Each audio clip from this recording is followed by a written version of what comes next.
હું પંડ્યા આરતી, આપ જોઈ રહ્યા છો સ્પાર્ક ટુડે ન્યૂઝ।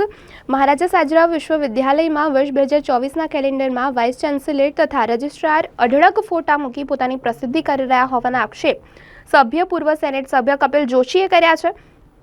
મહારાજા સાજરાવ વિશ્વવિદ્યાલયમાં દિવસે ને દિવસે અધઃપતન થઈ રહ્યું છે, તે છે કેલેન્ડર સુધી લંબાઈ ગયું છે। મહારાજા સાજરાવ યુનિવર્સિટીમાં કોઈપણ વસ્તુ એક આગવી ઓળખ ધરાવતી હતી, જેમાં યુનિવર્સિટી કેલેન્ડર પણ એક હતું। પ્રોફેસર વિજયકુમાર શ્રીવાસ્તવ કુલપતિ તરીકે આવ્યા પછી એવું બન્યું છે કે યુનિવર્સિટીના કેલેન્ડર છપાવવા છતાં વેચી ન શકાય, કારણ કે એમાં પોતાના અઢળક ફોટાઓ મૂકવામાં આવ્યા।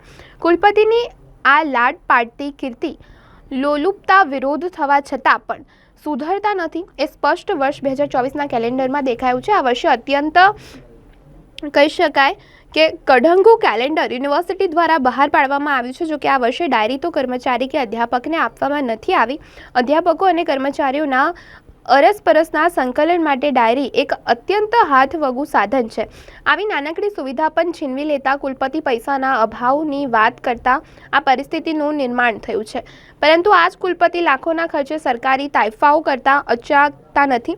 તાજેતરમાં 2024નું રજૂ થયેલ કેલેન્ડરમાં પોતાના 28 ફોટાઓ એમને મુકાવ્યા છે અને બીજા ક્રમે 20 ફોટા રજિસ્ટ્રાર KM ચુડાસમાના છે। આ ફોટો જીવી કુલપતિનો જીવતો જાગતો દાખલો ગણાય છે તેવા આક્ષેપો પૂર્વ સેનેટ સભ્ય કપિલ જોશીએ કર્યા છે। ત્યારબાદ વર્તમાન રાજકારણીઓના 2-3 ફોટાઓ મૂકવામાં આવેલ છે। હકીકત એ છે કે યુનિવર્સિટીના કેલેન્ડરમાં હર હંમેશા આપણી યુનિવર્સિટીની વિવિધ જગવિખ્યાત ઇમારતોના ફોટોગ્રાફ્સ મૂકીને ભારતના રાષ્ટ્ર નિર્માતા અને ભારતીય સંસ્કૃતિના હસ્તીઓના ફોટાઓ મૂકવાની પરંપરા હતી, જેનું આજે આવું વરવું અધઃપતન થયું છે કે કુલપતિના પોતાના જ 28 જેટલા ફોટાઓ આંચકાતા નથી। યુનિવર્સિટીનું કેલેન્ડર સામાન્ય જરૂરિયાત માટેનું હોવા છતાં એને એ રીતે સાંસ્કૃતિક ઓળખ અપાતી હતી, પરંતુ આ કુલપતિ તૈયાર કરેલ કેલેન્ડર એ પોતાના પ્રચાર પત્રિકા હોય એવું લાગે છે।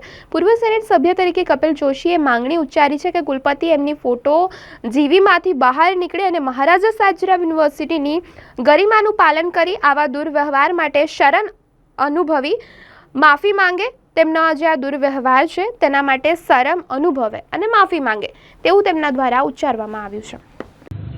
ફોટો જીવી કુલપતિ, જેના કારણે યુનિવર્સિટીના કેલેન્ડરનું જે આ અધપતન થયું છે, ખરેખર યુનિવર્સિટીમાં દિવસે ને દિવસે જે અધપતન થઈ રહ્યું છે હવે એ છે કે આ કેલેન્ડર સુધી લંબાઈ ગયું છે।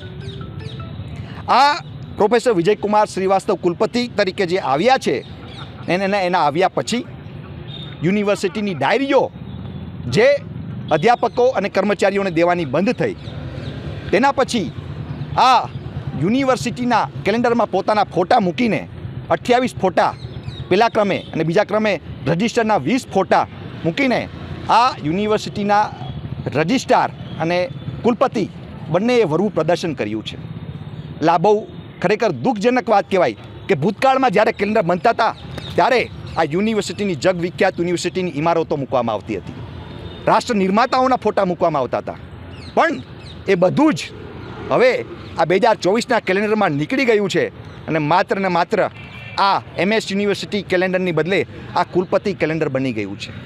કારણ કે માત્ર કુલપતિઓના જેમ પ્રચાર કરતા હોય ઇલેક્શનની અંદર એવા એના 28 ફોટા મૂકવામાં આવ્યા છે। મને ખબર નથી પડતી કે આ યુનિવર્સિટીના જે મહારાજાએ બનાવી છે એ મહારાજાના યુનિવર્સિટીના જે યોગદાન આપેલું છે એવા લોકોના કોઈના આમાં ફોટા છે જ નહીં। રાજકારણીઓના ફોટા છે 2-3, પછી બીજા જે લોકલ નેતાઓના ફોટા છે। એટલે આ ખરેખર બહુ વરવું પ્રદર્શન કહેવાય।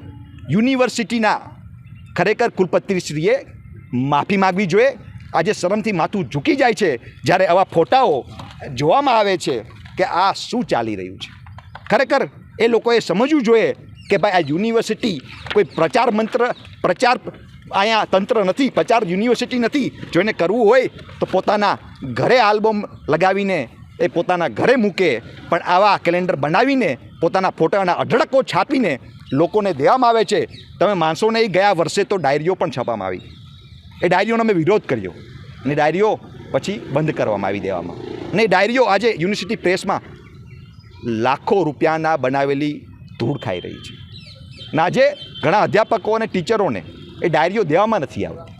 એટલે વાત બહુ સ્પષ્ટ છે કે આ કુલપતિ જે ફોટો જોવી કુલપતિ છે એને આવું વરુ પ્રદર્શન બંધ કરવું જોઈએ અને આપણી યુનિવર્સિટીનું જે અર્થપતન થઈ રહ્યું છે એને આ યુનિવર્સિટીને બચાવવી જોઈએ.